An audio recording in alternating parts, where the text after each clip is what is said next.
Намайг бэлэг дэвмэрлэлийн Эрдэнэ олд гэдэг Smart Quality компани үүсгэн байгуулагч дэлхийн технологийн салбарт 20 гаруй жил ажиллаа явж байгаа юм хүн байна. Нэгдүгээрт би хамтрагч олох, хамтралт суурилсан ур чадвар гэдэг. Хамгийн сайн зөвлөгч нартай хамтар, хамгийн сайн шүүмжлэгч нартай хамтар. Хоёрт гэвэл туршлага хамгийн чухал байна. Хамгийн сайн туршлагыг судлах хэрэгтэй, түүнийг хэрэгжүүлэх хэрэгтэй. Өөрөө алдаж үцхээсээ илүү алдаад үтсэн хүмүүсээс суралц гэж хэлмээр байна. За гуравт бол цахим шилжилтэнд анхаарлаа хандуул. Бизнес хийж байгаа бүхэл салбар цахимжилт гэдэг ойлголтгүйгээр бизнес урагшлах боломжгүй болцсон байна. Тэгэхээр цахим ур чадваруудаа дэвшлүүл. Ном гэх юм бол 21 аймгийн цахим бодлогын зөвлөмж гэдэг номыг хамгийн сүүлд уншсан баг. Тэгэхээр энэ зөвлөмж номыг улсын бодлогоор хэрэгжүүлэх хөтөлбөр сүүлийн 4 жилийн хугацаанд хэрэгжиж байгаа учраас нэг зайлшгүй уншиж, танилцж хэрэгжүүлэх ёстой л гэсэн.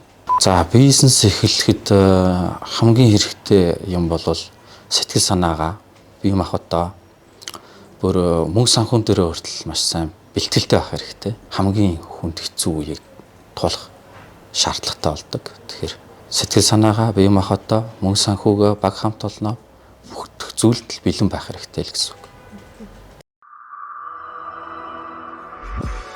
GS1 Монгол бизнесийн глобал хэл.